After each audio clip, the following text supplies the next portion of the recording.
Olá pessoal, sejam muito bem-vindos à nossa unidade número 1. Essa é a matéria de Direito Penal, a parte Teoria da Pena. Vamos lá, o que a gente tem a tratar aqui? Saindo da parte da teoria geral do crime, onde a gente vai ver a estrutura do delito, onde a gente vai ver toda a aplicabilidade da norma com relação à forma de construir e visualizar o delito, agora a gente vai estudar a parte relacionada à resposta penal, que a gente chama de pena.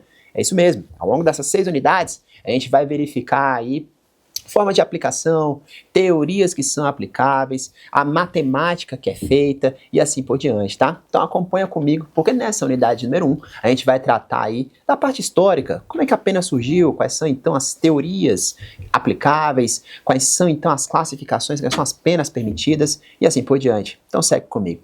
Inicialmente, a gente precisa lembrar o seguinte, quando a gente fala de pena, você vai perceber que lá nas eras antigas, a forma de se dar uma resposta a um delito, a um ilícito que tenha sido praticado, era a resposta corporal. Mas como assim a resposta corporal?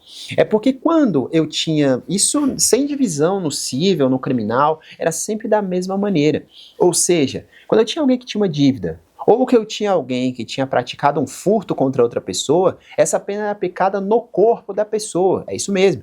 A gente chegava lá, por exemplo, aí corta um braço, corta um dedo, corta uma perna, corta um pé. Mais ou menos assim que a pena era vista. Ou seja, o cidadão sentia na própria carne as consequências do seu ato ilícito. E lembre-se, seja ele cível, seja ele criminal e assim por diante. Evoluindo um pouquinho, a gente percebe que chega um momento em que se percebeu que não dava para ficar cortando as pessoas por aí. Logo, passou-se então a uma era em que as penas passaram a ser então aplicadas e muito ligadas à ideia do pecado, não é isso? Então eu tinha aqui a era, ou a idade aonde a Igreja Católica tinha uma forte influência na história e a partir de então, aquele que cometesse um ato ilícito era então processado e julgado ali com uma resposta penal que tinha a ver com a expiação dos pecados, é isso mesmo. Ele ficava ali encarcerado, ficava ali na masmorra e tudo mais, às vezes tinha partes do seu corpo cortadas, às vezes permanecia ali naquele local preso, e se ele fosse inocente, ele seria então salvo por Deus. Então essa era a visão que se tinha aí, essa história inclusive é a história que se vê nos livros, Então a gente traz aqui para o direito para pensar como as penas ocorriam, se davam, se aplicavam em épocas como essas. E aí, seguindo-se um pouquinho para frente, viu-se a grande necessidade de se humanizar as penas. E humanizar as penas quer dizer o seguinte: bom, eu preciso tratar o ser humano como ser humano. Eu preciso dar a ele um tratamento digno e próprio da sua condição de ser humano. Então veja só, partindo daí, você percebe então que a humanização das penas vem com o surgimento de uma figura muito conhecida por nós hoje, que é a prisão. Isso mesmo. A gente sai então da era em que a pena deixa de ser corporal, seja na Idade Antiga, seja na Idade Média, então ela deixa de ser uma pena corporal, passando a ser então uma pena voltada para a proteção da dignidade da pessoa humana. E mais um detalhe, veja que na Idade Antiga, na Idade Média, as penas eram todas aplicadas e executadas de forma pública. Para quê? Para que todos então tivessem conhecimento daquela pena, para que então, de repente, se intimidassem na prática de um ato ilícito, evitassem a prática de um ato ilícito. Veja que esse caráter, que a gente chama de caráter de prevenção geral, que eu vou explicar daqui a pouco, ele vem exatamente com a visão que a gente tem hoje, Então essa parte acabou se mantendo.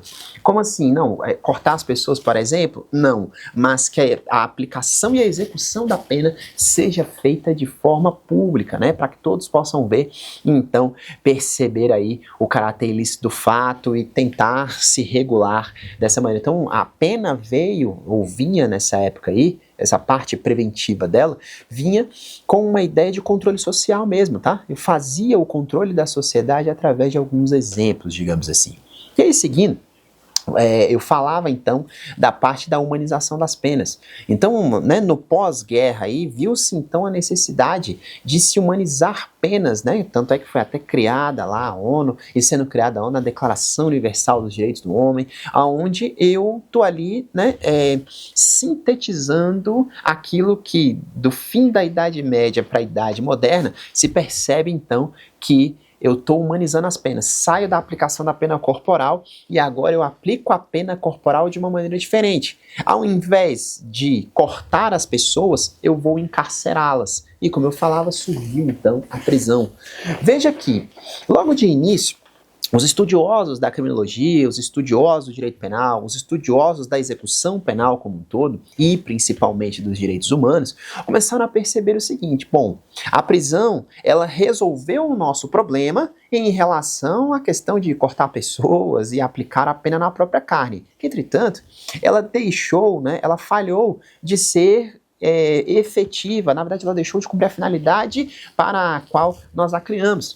Percebeu-se então que a prisão, que tinha de repente por objetivo tentar evitar que o cidadão retornasse ao mundo do crime, ou tentar fazer com que a sociedade, né, deixasse de praticar crimes como era antigamente, em que eu fazia a aplicação da pena no corpo e aquilo tinha um caráter de exemplo, veja que ela falhou nesse ponto, considerando que a questão da ressocialização, a questão da prevenção do delito, se percebe então que foi algo aí que não foi devidamente alcançado. Entretanto, os maiores estudiosos da criminologia também dizem que a prisão, ela não alcançou as finalidades que nós esperávamos, porém, ela também não tem outra alternativa, certo? Ou seja, é um jeito ruim, mas que não tem outro jeito de a gente resolver esse porém, tá? E aí, seguindo um pouquinho, né, saindo dessa parte desse histórico da pena aí, eu vou te dizer que então, nesse momento, a pena assume duas vertentes, na verdade ela assume duas finalidades. Primeiro, que tanto foi a finalidade com a qual ela começou,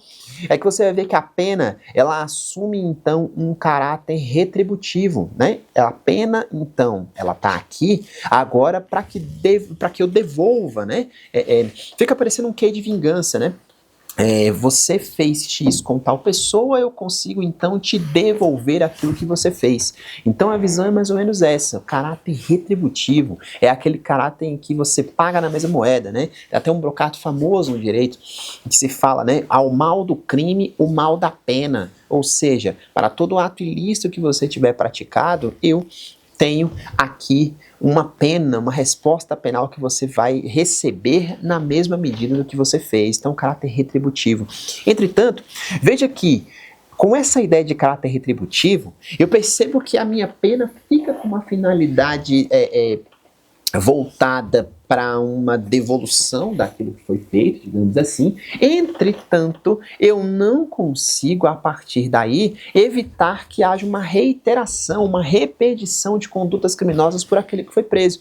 E aí você percebe, então, que surge uma necessidade. Fala, bom, será que a pena, a prisão, o cumprimento dela com a liberdade privada, será que ela não pode ou não deveria ter um caráter a mais, além de só eu devolver aquilo que ele fez, né? Pagar na mesma moeda? Será que eu não poderia tentar, então, com essa oportunidade, já que ele está encarcerado, por exemplo, será que eu não poderia tentar fazer com que ele retornasse à sociedade de uma maneira decente, de uma maneira ressocializada mesmo, de uma maneira em que ele tenha aprendido com aquele momento que ele teve a liberdade cerceada a conviver novamente em sociedade. E aí você percebe que então, ao lado do caráter retributivo da pena, ela ganha então um caráter preventivo. E é isso mesmo. Aqui agora eu estou tentando fazer com que aquele cidadão não reitere as condutas criminosas. Entretanto, eu também estou tentando fazer a partir de agora com que a sociedade não cometa crimes. Ela entenda aquilo ali como exemplo. E aqui eu vou resgatar um pouquinho daquilo que eu disse antes. Lembra que esse caráter preventivo da pena, ele ficou ali, né? Ele sempre esteve presente, né? Então eu estou aqui fazendo o quê? Publicamente a aplicação e execução das penas para que eu tente então fazer com que a sociedade entenda e não pratique delitos. E aí a prevenção surge. E aí você vai ver que dentro do caráter preventivo da pena eu tenho o chamado caráter de prevenção geral e o caráter de prevenção especial. Quando eu falo de prevenção geral, é uma prevenção geral voltada para a sociedade, certo? De modo que quando eu falo de prevenção especial, é uma prevenção voltada para o acusado. Falando um pouco de prevenção geral e aprofundando um pouquinho mais o assunto, veja que a nossa prevenção geral, melhor dizendo, ela pode ser tanto a prevenção geral positiva, quanto a prevenção geral negativa. Na minha prevenção geral positiva, né, eu estou tentando fazer com que a sociedade caminhe na linha, certo? Eu estou ali tentando falar para a sociedade que eu peguei aquele cidadão ali, né, para prendê-lo, digamos assim, mas que eu vou devolvê-lo, né, de uma maneira readaptada, né, ressocializado, ele com o aprendizado aí sobre o caráter ilícito da conduta cometida. Então, falando de uma outra maneira, falar de prevenção geral positiva quer dizer que eu estou falando para a sociedade que eu vou retirá-lo daquele meio, né, para que ele volte ressocializado. Entretanto, eu estou dizendo, olha, enquanto ele estiver, né, sendo ressocializado, enquanto nós estivermos lapidando aqui esse ser humano, a sociedade está segura. Tá certo? É mais ou menos essa visão da prevenção positiva. Já na prevenção geral negativa, eu estou mostrando para a sociedade o seguinte: sociedade, eu vou te dar só um aviso, tá? Caso você pratique atos dessa natureza, olha aqui então qual vai ser o seu destino. É isso mesmo. Então, por que chama prevenção geral negativa? É para que ele se abstenha, ou seja, tenha uma conduta negativa no sentido de não fazer uma conduta ilícita daquela, caso contrário, ele sabe o resultado. Por outro lado, você vai ver a chamada prevenção especial. E eu dizia que a prevenção especial ela é voltada para o acusado, ela é voltada para o réu. Então, com esse caráter de prevenção geral, aí, na verdade, prevenção especial, né, já que nós estamos falando sobre o réu, a prevenção especial pode ser também negativa e positiva. Na minha prevenção especial positiva, eu estou falando para o réu o seguinte: fala, olha só, você vai passar um tempo recluso, você vai passar um tempo fora da sociedade, mas nós estamos buscando uma ressocialização para você. É isso mesmo. Então a pena aqui, com esse caráter de prevenção especial positiva, vem com um caráter claramente ressocializador. Esse é o plano. Por outro lado, quando eu falo da prevenção especial, que é negativa, eu estou falando para o réu o seguinte: fala, olha só, você já está recluso, você foi retirado da sociedade, nós vamos ressocializá-lo, te deixar preparado para a volta ao convívio normal com a sociedade, para que então eu te devolva para a sociedade. E aí vem a prevenção especial negativa, ó, para que você não reitere a conduta que te fez vir para cá. Ou seja, eu estou tentando evitar a repetição, eu estou tentando evitar a reincidência em atitudes criminosas, certo? Então esse caráter preventivo, né, a prevenção aí, vem nesse sentido. Ao lado que a retribuição é aquele em que eu estou devolvendo na mesma moeda, né, o mal do crime, o mal da pena. Tá? Então há o mal do crime, o mal da pena, melhor dizendo, né? E aí seguindo, saindo dessa parte aí relacionada as finalidades preventivas, a finalidade de retribuição da pena, você vai perceber então que, seguindo um pouco adiante, nós temos aí as modalidades de pena que o nosso Código Penal aceita. Então, nosso Código Penal aí tem a chamada pena privativa de liberdade, a pena restritiva de direitos e a pena de multa ou pena pecuniária, como alguns chamam, tá? Em outra unidade nossa, isso aqui vai ser objeto ainda de detalhamento, que a gente vai conversar um pouco mais, mas para que você já saiba desse ponto, tá? Mas aí, continuando ainda um pouquinho sobre o que eu tenho, né, das penas que são aplicadas aí, veja que o nosso historiador, né, bem como os escritores aí, entendidos da parte da pena, eles trazem um detalhe importante para que a gente vá percebendo aí o seguinte: bom, a prisão ela é um mal necessário. Ela não alcançou a finalidade para a qual nós queríamos, né, para a qual ela foi criada, entretanto, nós não temos outra alternativa, tá? Isso porque começou-se a perceber, estatisticamente falando, que as pessoas ingressavam no sistema prisional, saíam do sistema prisional, tinham um retorno, e o problema não era ela ter ingressado e saído, o problema era o índice de retorno que estava muito alto. Ou seja, a reincidência estava fazendo o seguinte, fala, bom, o cidadão sai da cadeia, daqui a pouco ele volta de novo. Certo? Qual é a visão? Como é que a gente vai resolver esse problema aí? Como é que essa reincidência vai ser solucionada? Porque agora o cidadão, ele parece que não tem jeito, né? Então, começou-se a trazer estudos no sentido de que realmente a prisão ela não alcançou a finalidade. Entretanto, não tem outra alternativa. Certo? Logo, você vê que isso influencia diretamente na teoria da pena, porque quando a gente fala da resposta penal, quando a gente fala de pena, eu não estou falando aqui simplesmente da realidade nua e crua de, bom, bota aqui 12 anos de reclusão, vamos em frente. Eu tenho que pensar em outras várias situações, ou seja, por que 12 anos de reclusão? Por que estabelecimento prisional? Por que o regime fechado? Por quê? Por que tudo isso? Veja então que a gente precisa falar num ponto aqui, e é o ponto final dessa unidade, você vai ver que a gente precisa tratar do seguinte aqui. Bom, a partir de agora, quando o meu legislador, ele então traz ali a minha pena prevista, né? Como é que ele chega numa ideia, por exemplo, de que o crime de roubo na modalidade simples vai ter reclusão de 4 a 10 anos? Ou quando ele chega na conclusão de que a lesão corporal de natureza gravíssima vai ter a pena de reclusão de 2 a 8 anos? Como é que ele chega nessa questão, nessa conta? É puramente uma questão de política criminal. Porque veja que a quantidade de pena que eu coloco, e quantidade quer dizer o número, tá? Abstratamente, e abstratamente é aquele que está lá na lei ainda sem aplicação ao caso concreto. Então, se eu tenho um cidadão que foi processado por crime de roubo, 4 a 10 anos aí de pena na modalidade simples, e ele recebe então 7 anos e 6 meses de reclusão, bom, existe 7 anos e 6 meses é uma aplicação, certo? É depois da atividade de dosimetria, que também vai ser assunto nosso mais à frente. Mas por que o legislador decidiu estabelecer um mínimo de 4 anos e um máximo de 10 anos? Porque você vai perceber que por questões de política criminal, o legislador ele vai contando pra gente, pela pena, qual é a gravidade do delito. Perceba, lá no meu crime de furto, na modalidade simples, por exemplo, eu só tenho alguém que clandestinamente, né, foi ali sorrateiramente e surrupiou algum tipo de bem que é de propriedade de outra pessoa. Entretanto, você vê que já no crime de roubo, ele não só surrupiou, não. A violência ou a grave ameaça que ele colocou, né, para subtrair aquele bem ali, já tornam aí 2 bens jurídicos ali envolvidos. Lá no furto eu tinha só o patrimônio, porque ele foi clandestinamente, subiu, né, elevou o patrimônio dele e reduziu o patrimônio da vítima.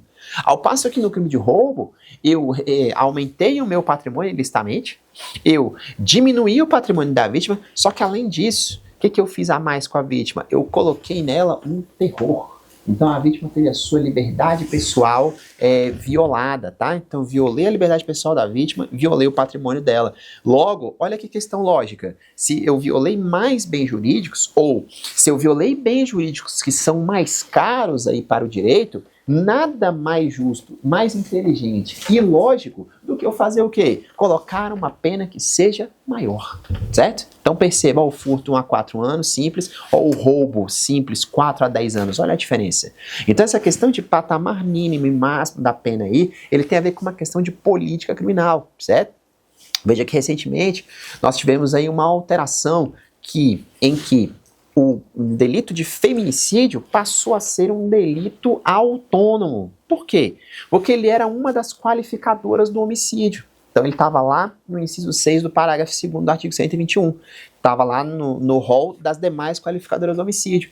E passou então de 12 a 30, ali ele foi extraído do crime de homicídio, foi criado o artigo 121A, em que a pena que era de 12 a 30 passou a ser de 20 a 40 anos, né? Que é matar a mulher aí por, né, matar alguém do gênero feminino por condições de sexo feminino. Então veja que, o que eu quero dizer em relação a isso? É que por uma questão de política criminal, veja que o legislador decidiu retirar, suprimir um tipo penal ou, né, ou uma conduta de determinada pena, de determinado tipo penal, e criou uma conduta autônoma. Ele entendeu, então, que ele precisa de um sistema próprio, um sistema autônomo que tenha mais pena. Então é puramente uma questão de política criminal mesmo, tá? Vai depender do país. Bom, você vai ver que tem países que valorizam mais o patrimônio do que a vida, por exemplo. Então você vai ver que os crimes contra o patrimônio têm penas maiores. Tem países que priorizam mais a vida do que o patrimônio. Os crimes contra a vida, por exemplo, têm penas maiores do que os crimes contra o patrimônio. E assim vai seguindo, tá? Então a questão da política criminal aí depende do país, depende da política de segurança do país, depende então da forma como aquela sociedade vive. Na verdade, quais são os costumes que ela tem, certo? Qual é o ritmo, então, que essa sociedade vai tendo aí, tá certo? Então, nesse ponto, você vai perceber que eu falei para você sobre a questão da história da pena, falei para você como ela surgiu, como ela evoluiu, né? Expliquei um pouquinho para você sobre o seu caráter retributivo, seu caráter preventivo, certo? Assunto bastante presente em avaliações de carreiras jurídicas como um todo. E a gente terminou falando aí um pouquinho sobre a ideia da política criminal e a influência que ela tem na pena, né? Na combinação da pena, ou seja, no momento em que o legislador está trazendo a pena para a lei, de forma abstrata, tá? Então lá, 4 a 10 anos, 1 a 5 anos, 2 a 8 anos, 3 anos, até de 6 meses a 1 ano, por exemplo. Então, como e por que ele fez isso, né? São questões de política criminal mesmo, dependendo aí de como o país quer levar uma conduta ou outra. E lembrando, esse detalhe, ele é sempre evolutivo, tá? Considerando que a sociedade, de repente, em um determinado momento, considera certas situações crime, depois não considera mais, ou considera com uma pena X de gravidade Y, ou depois de um tempo essa gravidade diminui, ele reduz a pena, essa gravidade aumenta, ele aumenta a pena, ele cria tipo penal autônomo, que foi o exemplo do feminicídio, e assim por diante, tá certo? Então, muito obrigado aí pela atenção nessa unidade número 1 e já já a gente volta para a nossa unidade número 2. Tchau, tchau!